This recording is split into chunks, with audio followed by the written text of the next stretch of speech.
यहाँ पे अहम खबर से आपको आगाह करें। शहर में होने वाली बारिश की वजह से बिजली का तरसीली निज़ाम शदीद मुतासिर हो गया। लेस्को के सिस्टम पर तकनीकी खराबियों से 250 से ज़ायद फीडर्स टिप कर गए। फीडर टिप होने से मुख्तलिफ इलाकों में बिजली की फराहमी मुअत्तल हो गई। बिजली की सप्लाई मुअत्तल होने से सारिफीन को शदीद मुश्किलात का सामना है। सब्जाजार, संत नगर और इस्लामपुरा के इलाकों में बिजली की फराहमी मुअत्तल रही। मांगा मंडी, चाइना स्कीम और गुलबर्ग के मुख्तलिफ इलाकों में बिजली की सप्लाई बंद हो गई। शेराकोट, वाघा और शाह जमाल के अतराफ में बिजली बंद रही। इस हवाले से मजीद क्या तफसीलात हैं बताएंगे शाहिद सिपरा। जी शाहिद, बताइएगा।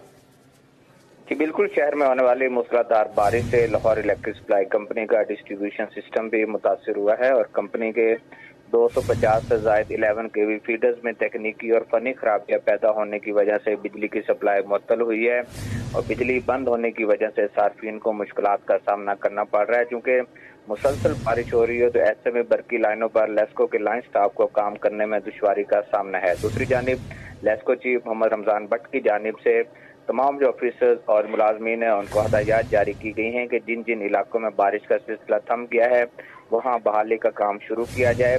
तमाम अभी कई ऐसे इलाके हैं जहाँ अभी मुसलसल बारिश हो रही है और बिजली बहाली के कामों में दुश्वारी दरपेश आ रही है।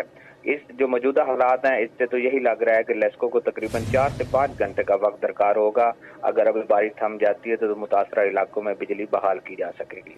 जी शायद जी बताइएगा, महकमा मौसमियात की जानिब से बार बार मानसून बारिशों की पेशगोई की जा रही थी, लेस्को की जानिब से कोई इंतजाम ना किए गए इस हवाले से?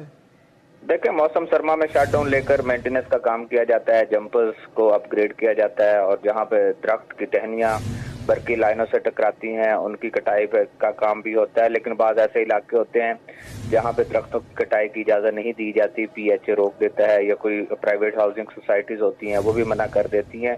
तो बेसिकली जो दरख्त हैं और साथ में जो पोल्स पर लगे हुए बैनर्स हैं जो और उसके साथ दीगर जो चीजें पोल्स पर नस्ब होती हैं वो बेसिकली जो बारिश के दौरान ट्रिपिंग का बायस बनती हैं। तो ऐसे में हमारा चूंकि ओवरहेड सिस्टम है तो ये जब भी बारिश होती है तो इसके मुश्किलात तो खड़ी होती हैं। लेकिन इस तरह इतनी बड़ी तादाद में बारिश के दौरान, और ये अब दूसरी तीसरी बारिश है, पहली बारिश पर ज्यादा नुकसान का खदशा होता है लेकिन दूसरी तीसरी बारिश पर भी 250 से ज्यादा फीडर्स का ट्रिप हो जाना ये सवालिया निशान है कि जो मेंटेनेंस का काम किया जाता है मौसम सरमा में बिजली बंद करके। जी शायद ये बताइएगा, बिजली की सप्लाई जो मुअत्तल है ये कब तक बहाल होने के इम्कानात हैं?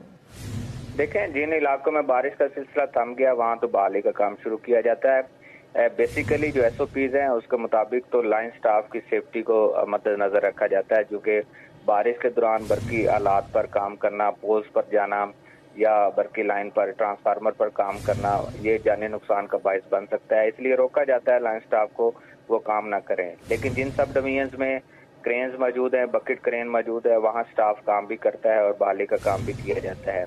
अभी जो जिन जिन इलाकों में बारिश हो रही है वहाँ सिर्फ इतना काम हो रहा होगा कि स्टाफ पेट्रोलिंग कर रहा है, जो फॉल्ट्स हैं उनको डिटेक्ट करने की कोशिश की जा रही है, लेकिन बहाली का काम पोल पर या ट्रांसफार्मर पर अभी नहीं किया जा सकेगा। जैसे ही बारिश रुक जाएगी तो बहाली का काम होगा और जो 250 के करीब जो फीडर स्ट्रिपिंग के वाकयात रूनुमा हुए हैं इसके अलावा ट्रांसफार्मर डैमेजिंग के भी होंगे, इनफरादी कंप्लेंट्स भी बहुत बड़ी तादाद में होंगी। तो इससे तो यही लग रहा है कि 4-5 घंटे मजीद दरकार होंगे, उसके बाद लेस्को मुकम्मल तौर पर सिस्टम को बहाल करने में कामयाब हो सकेगी। जी शायद ये बताइएगा, करंट लगने के वाकयात सामने आए हैं, इस हवाले से लेस्को की जानिब से क्या कोई इंतजाम किए गए हैं शहरियों के लिए? एक फैटल एक्सीडेंट हुआ है ये चंद रोज कबल यहाँ पे हमारे समनाबाद के इलाके में। कल भी एक खबर गर्दिश कर रही थी रेस्क्यू 1122 से कि बदामी बाग के इलाके में एक बच्चे को करंट लगने का वाकया हुआ है। तो ऐसे में जो पोल्स हैं उनमें करंट लगने के वाकयात जरूर होते हैं, माजी में भी होते रहे हैं, जिस पर लेस्को को करोड़ों रुपए का जुर्माना भी आयद किया गया नेपरा की जानिब से। और हालिया बारिशों में भी मुमकिन है कि खुदा न खास्ता ऐसे वाकयात हो सकते हैं। तो ऐसे में मेरे ख्याल में लेस्को को तो खुद इसका मेंटेनेंस का काम करना चाहिए, जो कि उस तरह नहीं होता कि आपके बेसिकली जो पोल्स हैं इनकी अर्थिंग का काम, जिस पर नेपरा बारहा कहता रहता है कि पोल्स को अर्थिंग की जाए। पोल की अर्थिंग बेसिकली आपको फैटल एक्सीडेंट से या पोल से करंट लगने के वाकयात से बचाती है, लेकिन फिर भी कहीं ना कहीं ऐसा अफसोसनाक वाकया हो जाता है जो कि जानी नुकसान का बायस बनता है। ऐसे में शहरियों को भी खुद जिम्मेदारी का थोड़ा एहसास करना चाहिए कि बरकी हालात के करीब नहीं जाना चाहिए और बिलखसूस जो जानवर बांधे जाते हैं या फिर कुछ ऐसे रेडियां लगा ली जाती हैं खाने पीने की, ऊपर ट्रांसफार्मर लगा है, नीचे रेडी लगी हुई है। तो इस तरह के वाकयात, जो इस तरह की चीजें हैं, वो इस तरह के अफसोसनाक वाकयात का बायस बनते हैं। शहरियों को अपनी जिम्मेदारी का मुजाहरा करना चाहिए। दूसरी जानिब लेस्को के एंड पे जो मेंटेनेंस है वो उस तरह क्योंकि होती नहीं है, तो इसलिए इस तरह के फैटल एक्सीडेंट जो हैं वो होते रहते हैं। बहुत शुक्रिया। शाहिद सिपरा हमें तफसीलन अपडेट कर रहे थे। शहर में होने वाली बारिश की वजह से बिजली का तरसीली निज़ाम शदीद मुतासिर हो चुका है।